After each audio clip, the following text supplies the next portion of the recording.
u Rwanda ntabwo rushaka gutera Burundi nk'u Rwanda. Oya, ibi barabizi yuko baramutse babikoze u Rwanda ngo nafudika ku karata y'isi. Izina u Rwanda kabisa ryohava rikazosigara mu mateka ibyo babikoze. Niyo mpamvu baguma bakikiriza, baguma ababesha ngo ni Burundi bugomba gutera u Rwanda, bariko barondera ingene mu Burundi baraba abantu bahendesha amafaranga nka kumwe babigira muri 2015. Amadini nimo mu nzira d'abord abazungu bakoresha kugira ngo batugumize mu bukene.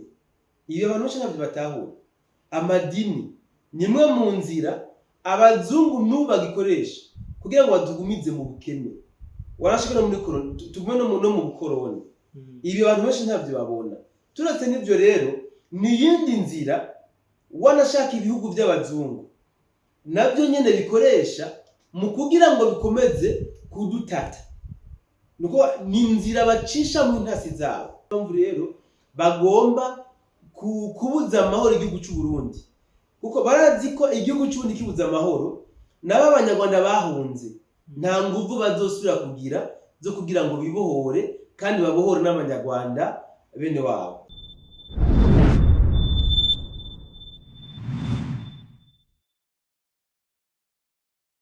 Bakunzi ba Kamo TV turabaramukije twongera tubaha akaze n'akari mu kiganiro cacu. Nkuko mubibona uno munsi twabazaniye umusesanguzi. Murinze mbona umusesanguzi twamushikanye muri studio za Kamo TV. Mushobora kumenya ko ngaha hagiye gusesangurirwa byinshi agiye bitandukanye, amakuru menshi amufise mu rujijo. Ngaha tugomba yarusesangurira kugira ngo tumenye ukuri. Mbere yo gutangura ikiganiro cacu, reka tumuhe kaze n'akaribu turamukiriza abakunzi ba Kamo TV. Dutangura kaze umusesanguzi. Urakoze cyane umutangazamakuru wa Kamo TV. Ubwa mbere kandi ndamutse abo tubikora muri kino kiganiro. Ndabifuza isabato nziza. Kuko abayemera bose uzi ko abiri umunezero. Watemera naho ndabifuriza weekend nziza kuko deja tuza turi muri weekend. Urakoze cyane bwana musesanguzi, turamukiriza abakunzi bacu. Tutarandiriye twinjire mu kiganiro cacu.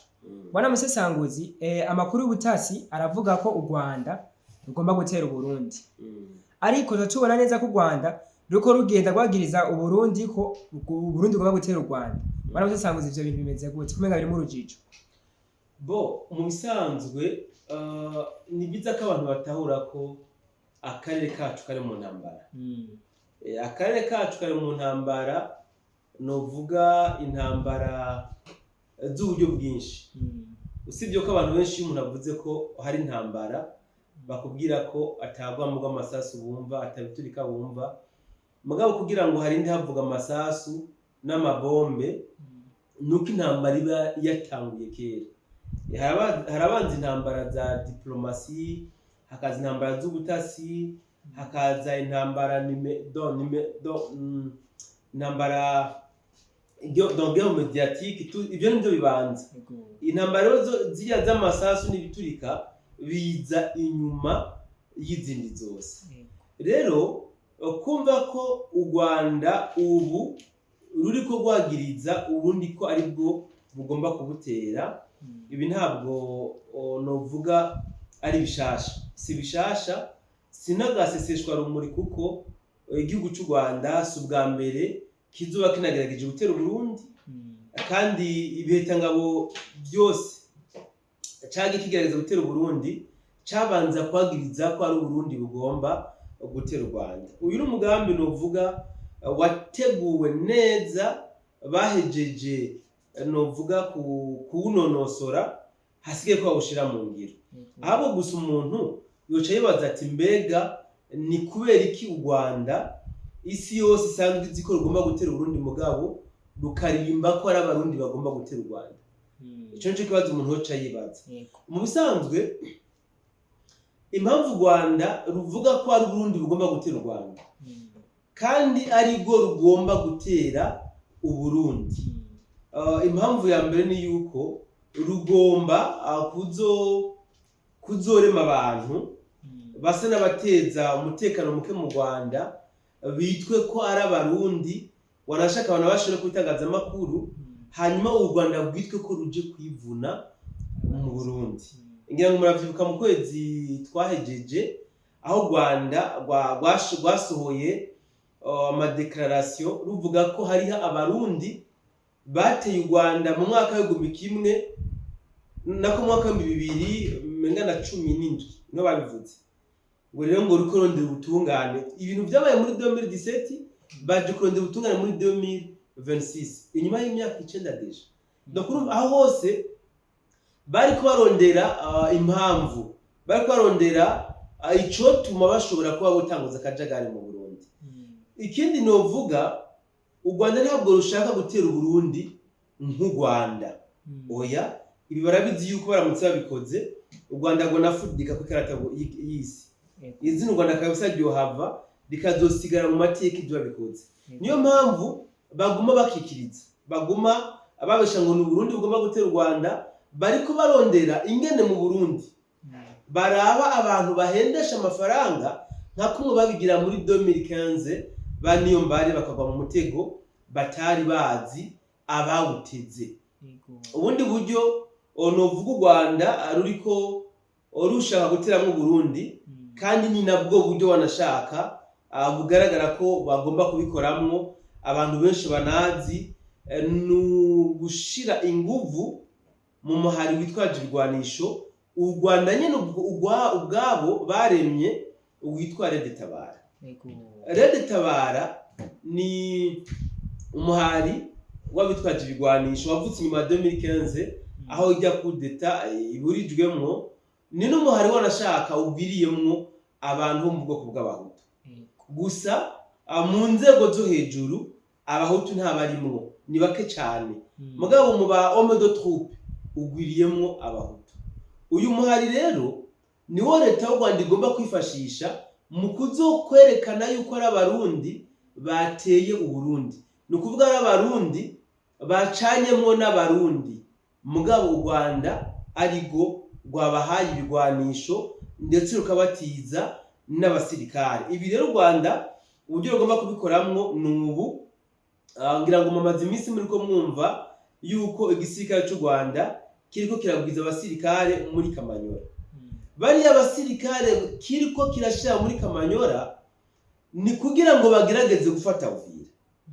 kugira ngo Uvira izobere base arrière iki gisirikare ca Red Tabara kigomba gutanguza imigwano mu Burundi ni ukuvuga bifuza gusubira kugabitira muri Uvira basuye muri Uvira maze Red Tabara nayo ice yideklara nk'agiye gutanguza imigwano mu Burundi uyu no mugambi rero abariko ibindi byo bariko barakora aho hose bakikiriza ngo Burundi bugomba gutera u Rwanda niko yako bazi ko nyene icubahiro babwiye ko nibakunda Bujumbura baciye muri Uvira abarundi nako tuzokunda Kigali duciye muri Kirundo bamaze kubona ko d'abord umugambi wabo ntugikunze wo kubandanya barasa Kongo uyu mugambi bamaze kubona ko utagikunze ntibigishobotse ko babandanya muri Kongo mu gihe u Burundi bwitwarwa n'umugambi wa CNDD-FDD kuko CNDD-FDD geragerageje kuburabuza imigambi mibisha yakajya gatsiko k'amabandi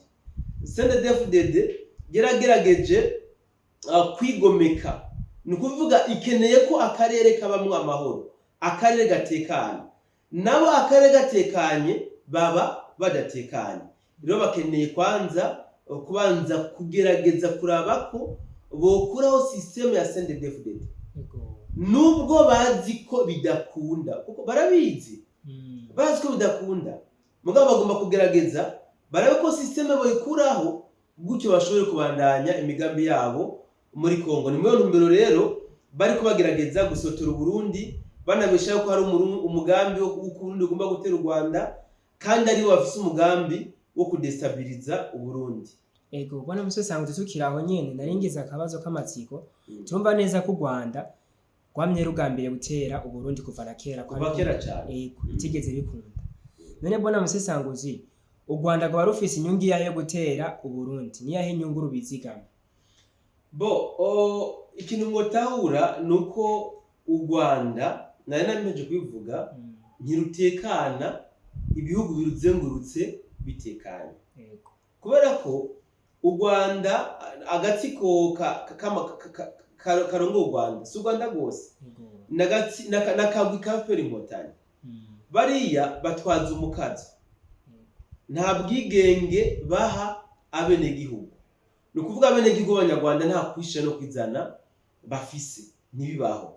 Kandi ubwo buzima n'abarundi twarabubayemwo kera, twarabubayemwo, turabuzi ingene bujyana, mugabo kubw'Imana twarabuvuyemwo, abarundi turishira tukizana. Rero FPR Inkotanyi ifise ikibazo c'ingene Abanyarwanda bashobora kugumuka kugira ngo babeho nk'abarundi, basaba ko botwagwa nk'abarundi. Kubera ko rero idakeneye ko Abanyarwanda bagumuka, kandi kimwe cyo tuma bagumuka nuko barabira ingene abarundi babayeho. Abarundi babayeho gute? Ko twame tubaho kumwe, kubera indake tutabayeho nkabo. So inyungu rero kuri FPR Inkotanyi nuko abarundi tuba destabilize, tumaze kuba destabilize abarundi benshi hafi bahongera mu Rwanda ko nibihugu vyegeranye. Ibi bica biborohereza mu gucunyisha bene igihugu babo. Donc umugarabo dugije baca babafyondera hasi. Ikindi kigira kabiri, izindi nyungu kano kagwi ka FPR Inkotanyi kubwako kavyungukiramwo. Buriya gafise gahunda, gafise plan yuko kazopfira ku butegetsi. Ni ukuvuga isi zorinda ivaho kagitwara u Rwanda. Kandi kari no mu mugambi wuko Afrika yose isubira kuba kolonize n'abazungu biciye kuri kano kagwi ka FPR Inkotanyi. Ni ukuvuga rero ugutera Burundi ni imwe mu nshingano bafise kugira ngo bashobore kuba boshika ku ntego zabo, kuko bamaze kubona ko Burundi nico gihugu caje kwisonga mu batumye umugambi wabo uhagarara wo kuba boshobora gufasha abazungu gukoloniza Afrika yose no kuba boguma ku butegetsi. Kuko abarundi barugurira amaso Abanyarwanda, yango muramaze kubona inyuma y'imyaka irenga 30 ahari Abanyarwanda bari mu buhungiro, uyu munsi no batanguye kugira iki gusaba kwigaranzura, niyo batanguye kugaragaza ibimenyetso by'uko bagomba kwibohoza inyuma y'imyaka 30. Kandi bigaragaye kubera CNDD-FDD diri ku butegetsi mu gihugu cy'u Burundi bien sûr. Niyo mpamvu rero bagomba kubuza amahoro igihugu cy'u Burundi, kuko barazi ko igihugu cy'u Burundi kibuza amahoro nabo Abanyarwanda bahunze nta nguvu bazosubira kugira zo kugira ngo bibohore kandi babohore n'Abanyarwanda bene wabo. So inyungu ni nyinshi. Igihugu cy'u Burundi cabujije kajya gatsiko k'amabandi ka FPR Inkotanyi, ntabwo roze ngango ndabivugiye byose ndabiheze, mugabo by'ingenzi cyane nivyo mpejeje kukubwira. Ego urakoze cyane bwana Musesanguzi. Nangiza kandi kazo k'amatsiko, tukaravuga ko u Rwanda ngo tusanzwe tuzi ko umuntu ateguye plan A ikanka acakoresha plan B. Be u Rwanda ruha amahirwe yuko bizohava bikunda uwo mugambi wabo gakunda bagatera Burundi. Bo u Rwanda iyi plan bagezeko CB ntabwo ari C ntabwo ari na D. Iyi ni plan igeze kure cyane kubera ko batanguye kugerageza gutera Burundi mu mwaka wa 2012. 2012 yari plan A. Aho bagavye ibitero, barinje kabisa nk'abasirikare b'u Rwanda, bagavye ibitero muri za Cibitoki. Abasirikare b'u Rwanda binjiye, ivyabo abantu benshi barabizi. Plan B bagerageje gutembagaza ubutegetsi banyakwigendera President Petero Nkurunziza. Yani no guteka yari plan B. Barabikoze kandi yariteguye ku rugero novuga ubwo hejuru cyane rwose, rurashimishije. Ku bice 99% bari bagize hoisite. Ni hamwe nyene Imana igikunze abarundi biza kuburizwamo. Plan C nshobora kuvuga ko ariyo bakoze muri 2018, kuko naho nyene baragavye ibitero ku Burundi. Ni bitero byinshi bagavye ku Burundi byagenda biburizwamo. Rero no kuri incuro nta mahirwe ndabahereza. Impamvu atamahirwe ndabahane yihe ni kubera ko ubundi ugombye guhungabanya umutekano w'igihugu nuko ufise abenegihugu muri ico gihugu bagushigikiye bakumva. Mugabo uko ndabibona ibice byinshi by'abarundi bishimishijwe n'ingene biyobowe n'umugambi uri ku butegetsi, byiyumvamo nyene icubahiro. Ikimenyamenya ni mu matora, mwarayibonye mu matora aheruka kwa mu Burundi umugambwe uri ku butegetsi watowe presque ibice 100%. So urumva ko abene gihugu barishimiye cyane ubutegetsi bubarongoye. Ahubwo mfise amakenga n'ubwoba yuko uwo mugambi u Rwanda rugomba kugerageza gutera Burundi ushobora kandi kongera gukwega karambaraye cyane gusumba ibyo abanyarwanda babonye mu mwaka wa 1994. Niyo makenga mfise kuko ndabona ko abarundi bishitse u Rwanda rukongera kuba go bahekura.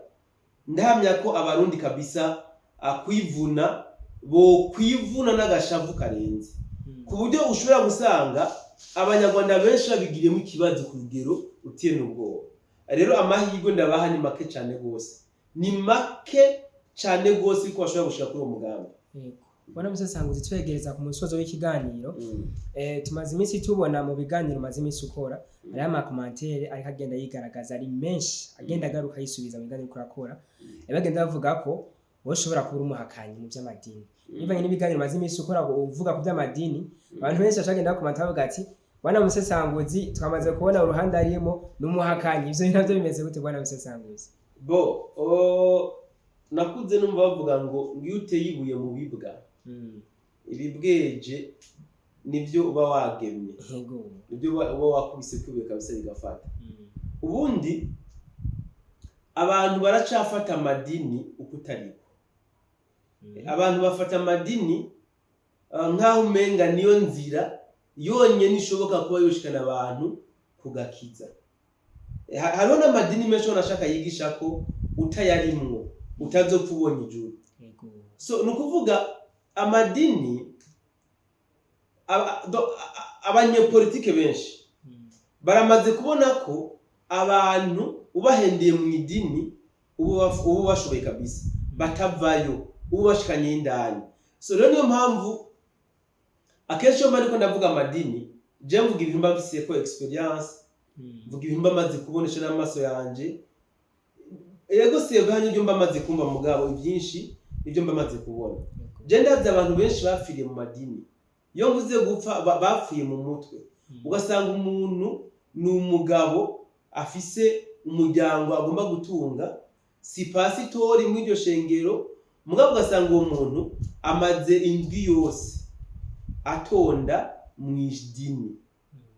Hakagira naho abana bagwara kwashi kubera kudafungura neza, se atabaronde byo gufungura. Ari muri Imana izodutunga, Imana izodufasha, atagira ikintu aha amaboko.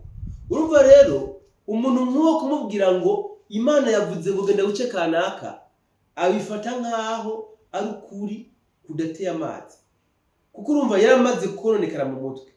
Psychologiquement uwo muntu bwenge ntibupanze neza. So rero amadini nimwe mu nzira d'abord abazungu bakoresha kugira ngo batugumize mu bukene.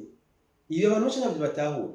Amadini nimwe mu nzira abazungu n'ubagikoresha kugira ngo batugumize mu bukene. Warashikana muri korona tugume no mu bukoroni. Ibi abantu benshi ntabyo babona. Turetse n'ibyo rero ni yindi nzira wanashaka ibihugu by'abazungu nabyo nyene bikoresha mu kugira ngo bikomeze kudutata. Nuko ni inzira bacisha mu ntasi zabo. Natanze uburorero bw'ahantu usanga abazungu nano mundi birahari. Umuzungu yibereye hiyo mu misozi yibanira nabe n'igihugu gusa, ukibaza n'uyu muzungu ari mu biki, ukumva ngo ni umumissionnaire. Baba bari mu madiri mugabo bazanywe na profile y'ubumissionnaire. Iyi nzira rero ni nayo cyane yakoreshejwe mu gihugu cy'u Rwanda gifatwa. FPR mutanyifata igihugu yarakoresheje cyane inzira y'amadini. Kuko aba infiltre bayo, abagwanyi bugwa bayo benshi bagenda mu madini, bateguye ibikorane byinshi, bakagenda nk'abakozi b'Imana, abaririmbyi, kumbe bo bagiye ku mugambi. Bagatwara ibisakoshi ngo birimo ngo ibitari ama keyboard n'ikitusa byuzuyemo inkoho n'amasasu. Kuko ari abakozi b'Imana ntibabasaka. iyi ni inzira FPR Inkotanyi yakoze cyane gose kandi iyi nzira n'abarundi tutaravye neza irashobora kuba yobiri kirakoreshwa mu kwinjiza abagwanyi mu Burundi n'ibigwanisho. Iyi nzira tutaravye neza kuko hari amadini mu byukuri usanga anatera amakenga. Hari amadini yari mu vutira idini kabisa ndarimwe mugabo wapi. Ibiro ni ibintu abantu tugomba ndabite gute guhumuka amaso tukabona sibyo kuja mu idini menya icakujanyeyo. Hari uja mu idini ajanyweyo na twinshi ajanyweyo na tubiri cyane cyane rero abarongozi b'amadini nibo twogira ko attention cyane nibo ndabite gute nibo dukwiye kuraba cyane gose gusumba kuko bagira intumbero zitandukanye ko nabivuze. Hariho abo usanga mu byukuri bari mu mana yego abo babaho mugabo ugasanga hariho abafise double profil double identité mu idini ari mu idini ari no muri politique. Iyo hari amanama y'abanyepolitike mu gihugu runaka abo bantu kadusanga mu gihugu ntabahari none bagiye bagiye mu manama bagiye gutanga amaraporo ivyo bamaze mu iminsi kandi aba rero usanga bari element iri très dangereux kuri société kuko urumva nimba mu idini giyiwe afise abantu 500 wumva ko abantu 500 haba harimo abantu apepre 400 bemera aveuglement ivyo abababwiye. Imana ivuze ngo turakiriye, Imana itegetse uku twabikoze, ayo madini arahari. Niyo mpamvu rero umaze iminsi ndiko ndabivuga ko cyane gose kuko tubikunda tutabikunda igihugu cyacu cy'Uburundi kiri mu ntambara. Tubikunda tutabikunda twumve ko kiri mu ntambara kandi n'intambara umwenegihugu wese agomba kugwana, umwenegihugu wese afise mu ruhara rwa contribution muri intambara. Niyo mpamvu rero abavuga ko mu by'amadini ndumuhakanyi ndakaba umuhakanyi. Ico nzi coco nuko umukindi bavuga ngo hajya ngo ubakaye ku mutima kagira iki ibanga ari karanyisha byo kantu kabisa ibanga ku mutima. Yes niko bavuga kumenya ko ndi umunyedini ndumuhakanyi mu by'amadini it doesn't matter nuko gusa jewe nzi uko nemera jewe. Nyebona Musesanguzi turamaze kumva neza ko ubunye abanyepolitike benshi bari kwagerageza kugira ngo babicishe mu mashengero. None wowe uje kutubwira duhebe gusenga canke dukomeze? Ubundi se ko mutirava mu gihugu kandi kiyobora abanyepolitike. Nyene ari kibazo. Igihugu kiyobora n'abanyepolitike tukibamo. Kandi nabivuze neza kuja mu idini abantu bagenda ku ntumbero zitandukanye. Mpamagariye abantu guheba gusenga nabambaye umudayimoni washimbu naminutse Kagame niwe yuga amadini yose mu Rwanda atamuyoboka. Amadini ariko arakora mu Rwanda n'amadini y'amategeko n'amadini ategeka ibyo agomba gukora.